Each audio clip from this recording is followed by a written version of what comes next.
तो हम लोग बहुत कुछ सुने, जितना भी बोला जाए वो कम है। लेकिन हम जो डीपी वर्ग में जाते हैं और घर घर में देखते हैं कि ठाकुर जी का आसन जो वो सारे देवी देवताओं के बीच में लगा। ठाकुर जी की दीक्षा जब आप लोग लेते हैं उस समय आप शपथ लेते हैं कि ठाकुर अनुकूल चंद जी को बहुत सारे गुरु भाई जो है बड़दा के पास इस बात का शिकायत बार बार करते थे कि ये गुरु भाई आश्रम में रहने लायक नहीं है।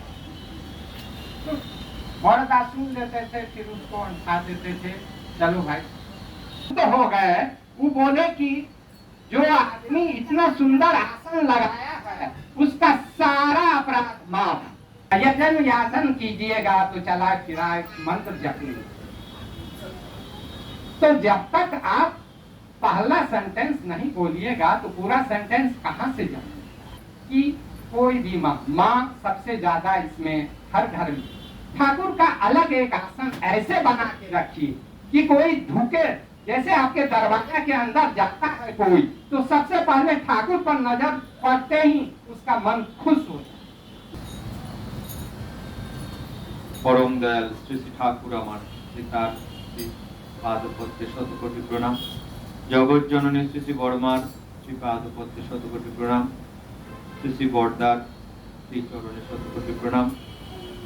आचार्य देवेर रांगारात कुल चरणे आमार शतकोटि प्रणाम जानाई। उपस्थित श्रद्धेय दादा ও মায়েদের যথাযোগ্য স্থানে প্রণাম ও জয় গুরুজন। আমাদের প্রত্যেক ইংরেজি মাসের প্রথম রবিবার এখানে মাসিক সৎসঙ্গ হয়। আজ কিন্তু সেই দিন। তো প্রথমে বলি আমাদের অনেক গুরু ভাইরা আসলে প্রার্থনা সম্বন্ধে ওয়াকিবহাল নাই তো, আর দিনের প্রথম দিন সেজন্য অনেকে হয়তো বুঝতে পারেনি। আর আরেকটা সূত্র আছে, সেটা হলো এখন শ্রী শ্রী ঠাকুরের জন্ম মাস ভাদ্র মাস। তো এই ভাদ্র পরিক্রমা আমরাও প্রত্যেকটা বাড়িতে বাড়িতে গিয়ে বাড়ির শান্তি মঙ্গল প্রার্থনা করে সৎসঙ্গ করছি, কিন্তু আজ সেই মাসিক আমাদের সৎসঙ্গের দিন, তাই আজকে আমরা এখানে সৎসঙ্গ করছি। গুরু ভাইজন বিভিন্ন জায়গায় চলেছেন, মাসিক সৎসঙ্গে গেছেন, সেজন্য আমাদের হয়তো ভক্ত মানুষরা একটু আজকে কম দেখতে পাচ্ছি। যাই হোক, কম কিংবা বেশি সেটার সঙ্গে প্রশ্ন নয়। প্রশ্নটা হলো বা আমি কতখানি ঠাকুরের হয়ে উঠলাম তোমারই। একবার আচার্যদেব সেই খুব দরদ ভরা হৃদয় নিয়ে তিনি বলছেন যে প্রভুর কাছে বলবি যে প্রভু ঠাকুর আমি শুধু তোমার, আমি শুধু তোমার, আমি শুধু তোমার, আমি কিছুই চাই না, আমি শুধু তোমাকেই চাই, আমি শুধু তোমাকেই। যেই না এমন ভাবে প্রার্থনা করবি দেখবি তোর যা যা প্রয়োজন আছে দেখবি সবগুলি হয়ে যাচ্ছে, সবগুলি হয়ে যাচ্ছে। এই যে আমি শুধু তোমাকেই চাই, এটার মধ্যে এই যে নিঃস্বার্থ প্রেম, নিষ্কাম ভালোবাসা, এর মধ্যে কতখানি জড়িয়ে আছে তা বলাই বাহুল্য। এই নিষ্কাম প্রেম, নিষ্কাম আমরা গিয়ে প্রথমেই প্রার্থনা বা কি বলি জানেন, যে নাম ধরে বা সেই বাড়ির মঙ্গল, শান্তি মঙ্গল প্রার্থনা করে দয়ালের চরণে আমরা নাম জপ করছি, এইভাবেই বলে থাকি। এবং তিনি দয়া করে এভাবেই বলতে বলেছেন। সব থেকে নামের পরে শান্তি দেওয়ার জন্য কোনো কিছু আছে? শান্তি তো এমন একটা কিছু জিনিস নয়, তো নয়। তোর নাম যতটা পড়ে যায় ততটা শান্তিময় হয়ে থাকে। বাস্তব জগৎ কি? আজকের আমাদের দেশ রাজ্য উথাল পাতাল হয়ে চলেছে। আমার সেই জন্য মনে হলো যে আমাদের এই শিক্ষার অভাব হয়ে দাঁড়িয়েছে সত্যিকারে। আজকের আরজিকর ঘটনা বলে বা আরেকটা পাশে যে সমস্ত ঘটনাগুলো হচ্ছে, যে সমস্ত মানুষ এই কার্যগুলো করছে তারা কি শিক্ষিত নয়? নিশ্চয়ই শিক্ষিত, তারাও ডিগ্রিধারী, তারা স্কুল কলেজ পড়েছেন, ডিগ্রি আছে। এই ডিগ্রি থেকে এই লেখে আমি কি হলাম, এখন আমার কি করণীয়, আমার এখন দেশ দশ আমাদের বিশ্বের, ভারতবর্ষে কেন বহির্ভারতের মানুষ সবাই তো টিভিতে দেখছি, বড় বড় মোবাইলেও দেখছি, আমি কি আমার পরিচয় পেয়ে গেলাম, বিশ্ববাসী পরিচয় পেয়ে গেল। আমি যদি সৎ হতাম সেটাও আমরা পেয়ে যাই। আমরা শ্রী শ্রী দাদা আচার্যদেব এবং শ্রী শ্রী ঠাকুরের এই যে সৎসঙ্গের একটা দেখতে পাচ্ছি কিন্তু সমাজের উপর।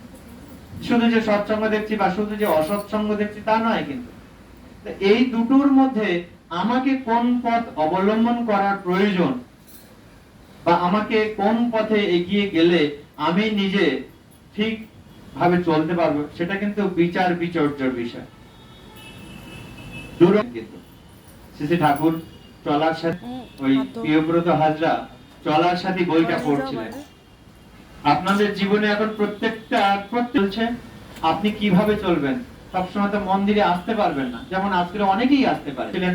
যখন বিপদে পড়বি জানিস, যখন সমস্যায় পড়বি, যখন অতিক্রম করতে পারছিস না, এই বইটা চলার সাথে বইটা বগল দাবাতে রাখবি, বগল দাবাতে রেখে আর যখন বিপদে পড়বি ঠাকুর ঠাকুর ঠাকুর এর বিপদের থেকে কি উপায় আছে বলে বইটা যেই খুলবি দেখবি যে বিপদের জন্য, যে সমস্যার জন্য তুই ওই খুলে দেখছিস, তখন সেই বাণীটাই তোর সামনে এসে ঠাকুরের মুখস্থিত কথায়। তো সেই হচ্ছেন চলার সাথে, সেটা খুব দরকার আমাদের জানা। পরিবেশের বুকে, পারিপার্শ্বিকের বুকে একটা সর্বনাশা ধেয়ে আসছে, সেটা আমার আর নতুন করে কিছু বলার নেই, কিন্তু সেটা সবাই জানেন, সবাই দেখছেন। উপায়টা একটু বলতে পারবেন যে কিভাবে আমি বাঁচতে পারবো, কিভাবে আমি এই সমাজ। তিনি বলছেন যে ওই শুধু ইষ্ট আদর্শ মাথায় রাখলে হবে না, ওই নাম ধ্যান করলে শুধু হবে না, তাহলে কি করতে হবে? তিনি বলছেন ইষ্ট পদে টান না হলে জপ করিস বাকি, জনম ভরে করলে ও জব লাভ হবে ফাঁকি। মানে অনেক সৎসঙ্গের আন্দোলন হবে, যদি ইষ্টের পথে, ইষ্টের দিকে যদি ঝোঁক না বেড়ে যায়, যদি টান না বেড়ে যায়, ঠাকুর বলছেন ওই জপ, ওই তপ, ওই সাধনা, ওই ধ্যান লাভ হবে ফাঁকি, তার মুখস্থিত পায়।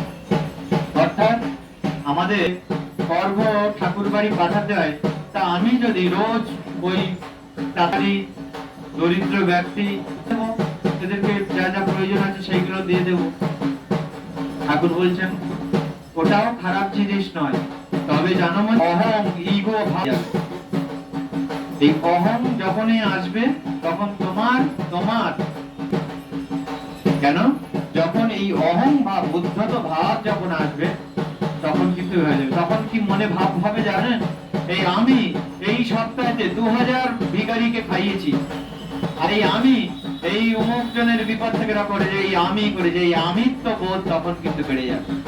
আর ওটা যদি ছায়ার মাধ্যমে হয়, বলে শ্রী ঠাকুর একটা ছোট্ট কথা বলে আমাদেরকে বোঝাতে চাইছেন, যে বলে জানিস মানে নদীগুলো, এই ছোট ছোট যে নদীগুলো কিন্তু সব সাগরের থেকে অ্যাটাচ আছে, যুক্ত আছে। যদি এই নদী যদি আবার সাগরের প্রাণে যদি না ধায় মানে না এগিয়ে যায়, তাহলে এই নদী কিন্তু মরে যায়, মানে নদীর প্রাণ থাকে না। আর সাগর, সাগর মানে অনন্ত অনন্ত, তার বাইরে নিয়ে যাও, এই একটু বাইরে নিয়ে দৃষ্টি যাও। দিয়ে তার শেষ দেখা যাবে না, এপারে কোথায় শেষ আর ওপারে কোথায় শেষ। আর এর একটা স্রোত মাত্রা, তাহাকে কি আমরা বলি নদী। এই নদীর উত্থান পতন, উতাল পাতাল হয় একমাত্র সাগরের সঙ্গে সেটিং আছে বলে। বলে তুমি ব্যক্তি, তোমার যদি ওই উচ্চ শ্রোতা, যদি ঈশ্বরের সঙ্গে যদি তোমার ওই যোগাযোগ যদি না থাকে, তাহলে জানবেন তুমিও কিন্তু ওই নদীর যেমন বাঁধ দিলে নদী মরে যায়, তুমিও কিন্তু ওইরকম মরে গেছে। এই জন্য আমরা সবাই জানবো, যদি আমার ওই অর্ঘ, ওই ইষ্টার্ঘ বা ওই সমস্ত যা যা কিছু আমি যদি গরুর মাধ্যমে দান করতে পারি, তাহলে আমি জানবো যে আমি গরুর পায়ে অর্পণ করেছি। প্রভু সেই টাকা, সেই যা যা কিছু এসে কি করেছেন না করেছে জানি না, বাঁচার কয়েকটি উপায় বলে দিই। শ্রী ঠাকুর বলে গেছেন, অনেক বললে শেষ হবে না, তো কয়েকটা ছোট্ট ছোট উপায় বলে দিই। আমরা অনেকে এই ডিপি কাজে যাচ্ছি, অনেকে বলছেন দাদা আমরা পয়সা দিয়ে ইষ্টবিধি করবো কেন, আর টাকা কেন ঠাকুরকে দেবো?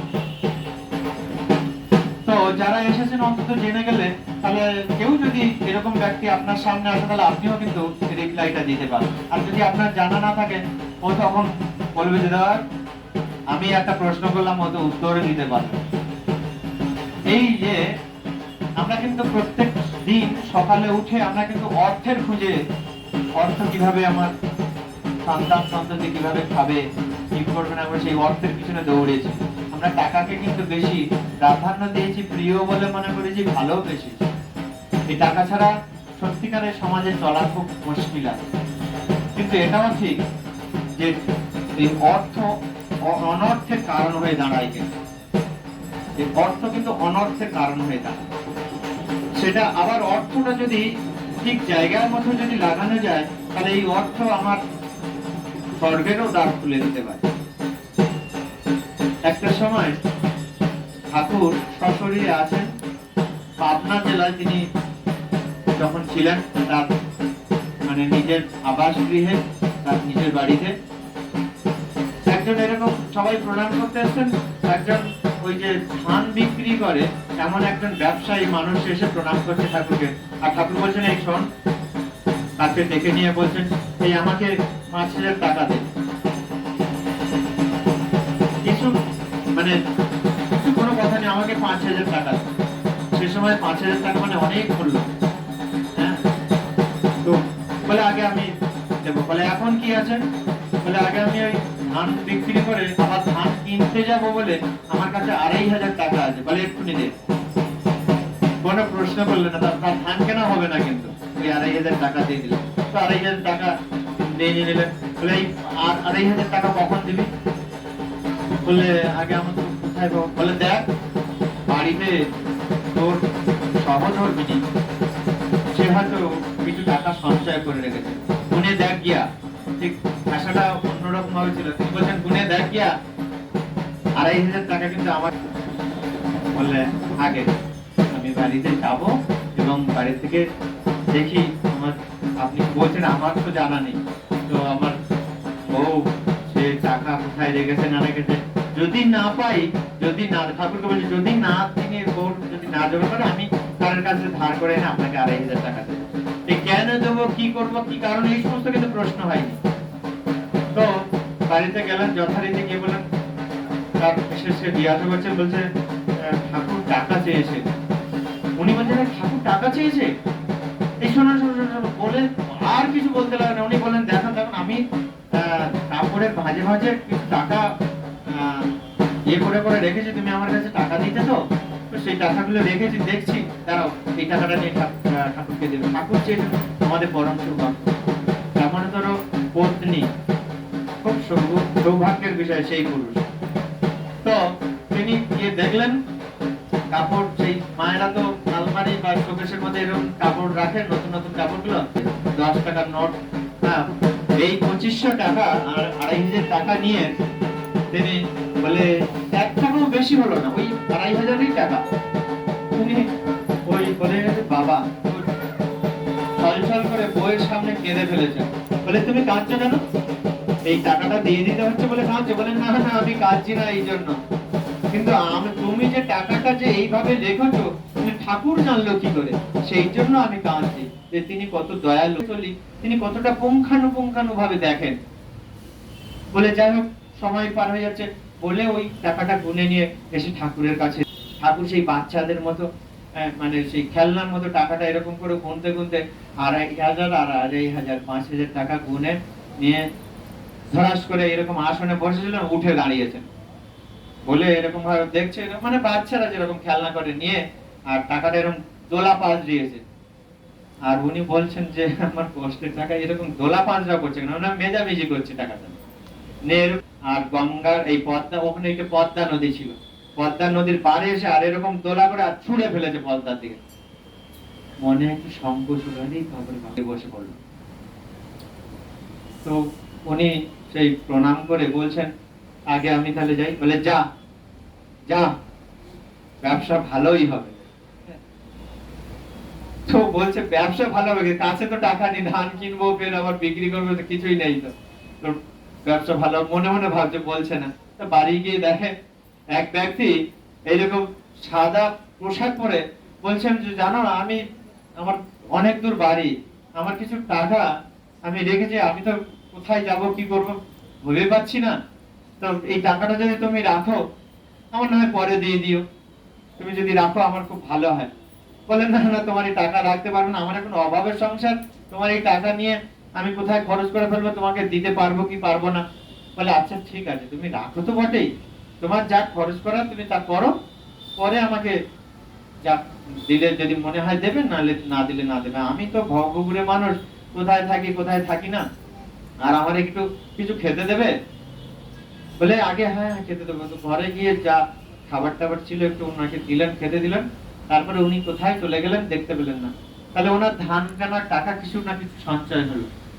ধান কিনে উনি আবার ওই ওই নৌকাতে করে উনি আবার ওই সেই আমাদের পাবনা জেলায় ওখানে হাট বসে, একটা প্রত্যেকদিন করে হাট, প্রচুর মানে লাভ হয়েছে, প্রচুর লাভ হয়েছে সেদিনে। এখন ওই আসবে টাকা পয়সা নিয়ে, এমন মুহূর্তে দেখে না যে এক ফালি একটা মেঘ, কালো মেঘ সেই আকাশে উঠে আর প্রলয় হয়েছে, ঝড় আর তুফান বৃষ্টি, তুফান বৃষ্টি আর প্রলয় ঝড়, মানে বাঁচানো যায় না। বহু মানুষ এইরকম আস্তে আস্তে নৌকা ডুবে প্রাণে মারা গেছে। আর উনি ওই হাই ফাই করছে, ওই আগেকার দিনে ডাঁড় মেরে মেরে মেশিন ছিল না, মানে হাল মারতে মারতে নিয়ে যাওয়া হতো, ওটাকে ডাঁড় বলা হয়। মানে যাচ্ছেন, বলছে ঠাকুর তুমি বাঁচাও, ঠাকুর তুমি বাঁচাও, ঠাকুর তুমি বাঁচাও। ভরা দুপুর বেলা 3টের সময় মানে হাটে থেকে ওদিকে ফিরে আসছেন, আর ঠাকুর এরকম ওই একটা গাছে, মানে বাড়িতে একটা খুঁটি আছে এরকম বাঁশে, আর একটা এরকম চওড়া কাঠ ওই খুঁটির গায়ে বেঁধে, আর ঠাকুর শুধু এরকম পাক দিচ্ছেন। আর সবাই দেখছে, বলে ঠাকুরের মাথা পাগল হয়ে গেছে নাকি রে ভাই, ঠাকুর এই কাঠের গায়ে এরকম পাক দিচ্ছে কেন। যেই না ওনার নৌকা ওই ঘাটেতে, মানে আপনার ঘাটেতে এসে দাঁড়ালাম, ঠাকুর ওই যে তখন একটু মোটা সোটা ভারী চেহারা ছিল, হ্যাঁ তুমি ঘেমে গেছো তো, লাশ বলে এরকম বলে ওই বন্ধ করে দিয়ে এসে আসনে বসেছেন। আর ওখান থেকে ওই ওনারা 4-5 জন মিলে ওই ঘাটে থেকে দৌড়াতে দৌড়াতে ঠাকুরের ঘরে এসে বলছে ঠাকুর আপনি বাঁচিয়েছেন, ঠাকুর আপনি বাঁচিয়েছেন, বাঁচিয়েছেন। কাঁদতেছে আর বলছে বললাম আপনি বাঁচিয়েছেন। বলে কেন আমি বাঁচালাম, কি করে বাঁচালাম? বলে ঠাকুর এই যে বৃষ্টি ঝড়, সবাই আমার বন্ধু বান্ধব, আমরা যারা ব্যবসায়ী ছিলাম, তখন ওই যারা পাশে সামনে বসেছিলেন, বলছে সর্বনাশ। বলে তুমি কখন? বলে কি এই তো ঠাকুর ওই তোমার ওই ডাঁড় মারা বন্ধ করে দিয়ে ঠাকুর এসে এই আসন গ্রহণ করলেন। তোমার এই যে ডাঁড় যে মারছিলেন, নৌকাটা তীব্র গতিতে ছুটছিল, এটা কে মারছিল? স্বয়ং মারছিলেন। আর ঠাকুর বলছিলেন এই পদ্মা আর কত খাবি রে, একবার দৃষ্টি দিয়ে বলছেন আর কত খাবে, আমি তোকে এই দিয়ে দিলাম। বলে তিনি এটা জোরে বলেননি, আস্তে করে বলে আর এই চলে এসেছিলেন। তখন ঠাকুর বলছেন, ঠাকুর ওদেরকে বলছেন জানিস আমি তো পদ্মাকে তো খাইয়ে দিয়েছি, আর তোদের কি করে খাবে। এই হয়েছেন শ্রী ঠাকুর। তিনি দয়া করে আমি কোথায় কিভাবে থাকি, এই অর্থ যদি এই কাজে লাগানো যায়, তাহলে কিন্তু আমার জীবনের ধন্য হব, আমার জীবনে কৃতার্থ হব। কারণ আমরা প্রত্যেকেই, সেটা মুসলিমদের মধ্যে আছে জাকাত দেওয়া বলে, তারা যদি 100 টাকা ইনকাম করে, চুরি করে, ডাকাতি করে, যাই করে, তার মধ্যে 10% ওই মসজিদে দিতে হয়। এটা কোন মুসলিমের কাছে জানবেন, দেখবে এটা আমাদের হিন্দুর মধ্যে সেটাও আছে, এটা আমরা জানি না। এটা আমরা ওই জন্য প্রশ্ন করতে শিখেছি যে মনে হয় ঠাকুরকে টাকাতে, ঠাকুর ওই লোভী, মোটেই না, তিনি টাকাই গ্রহণ করেন না। এইভাবে আমরা যেন চলতে পারি। তাই তিনি বলছেন ইষ্টপদে টান না হলে জপ করিস বাকি। ইষ্টপদে কিন্তু টান রাখবেন, যে যেমন ভাবে আছেন।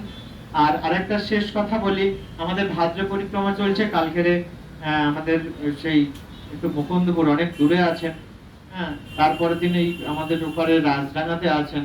হ্যাঁ, এভাবে প্রত্যেকদিন যারা আমার মোবাইলে বা যারা ইয়েতে দেখেন, স্ট্যাটাসে আমি দিয়ে দিই কোন দিনে কোন দিন সৎসঙ্গ আছে। এই হইলেন ঠাকুর। আমাদের এখানে একটা শ্রদ্ধেয় কৃষ্ণদা এসছেন, আমি ওনার কথা বলি, না বললে একটু, আমাদের কয়েকজন মিলে সত্যি ঠাকুর কি পরীক্ষা করলেন। পাঞ্জা রয়েছে কাছে এবং সে বাড়িতে সৎসঙ্গ করছে।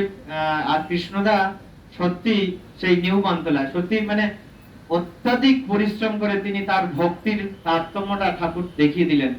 তো সেই ভক্তি করে তিনি আমাদেরকে বসিয়েছেন, যেখানে বসানোর পরে বেশ বসলাম, কিন্তু যখন সৎসঙ্গ শুরু করতে যাব, একটা উপরে প্লাস্টিক দেওয়া ছিল, সে ঠিক আগের মুহূর্তে একটা ওই ককর মরমর করে আওয়াজ হচ্ছে। আমি বললাম এর কি হলো, কি হলো, কি হলো, ভেঙে পড়বে মনে হয় জল।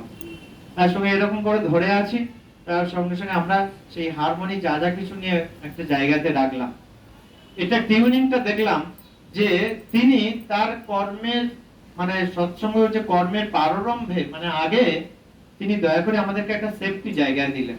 আমি বাড়িতে গিয়ে মা, ওই বাড়ির মাকে বললাম যে বাড়িতে এখানে কেন করছেন না, এখানেই করেন। তো আবার আসন করে সেখানে বসলাম। এই যে সদ্গুরুর টিউনিংটা বলার জন্য আমি এই কথাটা বললাম, যে তিনি কিভাবে তোমাকে আমাকে প্রত্যেককে এইভাবে গাইড করেন। নইলে হয়তো ওইভাবেই যদি আমরা সৎসঙ্গ করতাম, আর মাঝখানে যদি ওরকম হতো, এটা হাস্যকর হয়ে যেত। কিন্তু তখন বলতো ওই তো পাঞ্জাদারি কর্মী নাকি এসেছে, ওই তো ঠাকুরের সৎসঙ্গ করতে গিয়ে এই ঘটনা ঘটে গেছে। এটা কিন্তু মানুষ ভালোটা কম ছড়ায়, মন্দটা বেশি ছড়ায়।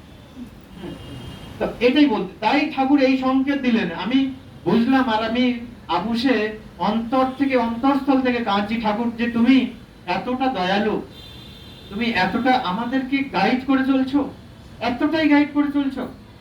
প্রত্যেকটা মুহূর্তে তুমি আমাদেরকে আমার পা ফেললেই কিভাবে আমার ঠিকভাবে চলবো, কিভাবে এ করবো, সেটা তুমি গাইড করছো ঠাকুর। তাই তোমাকে ভুলে আর কি করব আমরা? তোমাকে ভুলে আমরা কি থাকতে পারি? একটাই প্রার্থনা, ঠাকুর আমি আমার শান্তি চাই না। অনেকে শান্তি, আমি অর্থ, টাকা, ধন দৌলত, বাড়ি বাড়ি কিছুই চাই না, আমি শুধু তোমাকেই চাই। এই প্রার্থনা করেন, এই প্রার্থনা করেন, দেখুন আপনার যা যা প্রয়োজন আছে ওটা অটোমেটিকলি হবে, হবেই হবে। জয় গুরু, বন্দে পুরুষোত্তম। এখানে সুচিত্রা মা আছেন, যদিও বাকি আছে, তো তবুও বলি আমাদের আগামী 10 তারিখে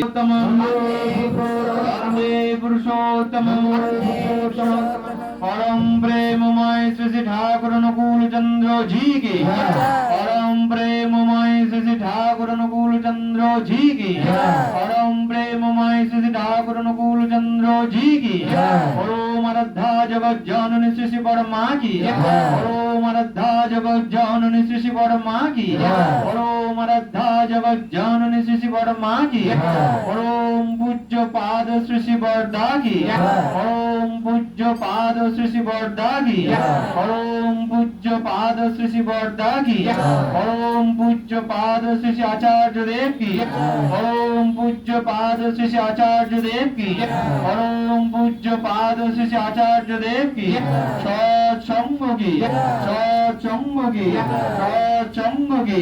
বন্দে পুরুষোত্তম, বন্দে পুরুষোত্তম, বন্দে আজ বৃত্তি, বন্দে মাতৃবর্গম, বন্দে অহং কৃষ্টি দৈবতম, বন্দে পুরুষোত্তম, বন্দে পুরুষোত্তম, বন্দে পুরুষোত্তম।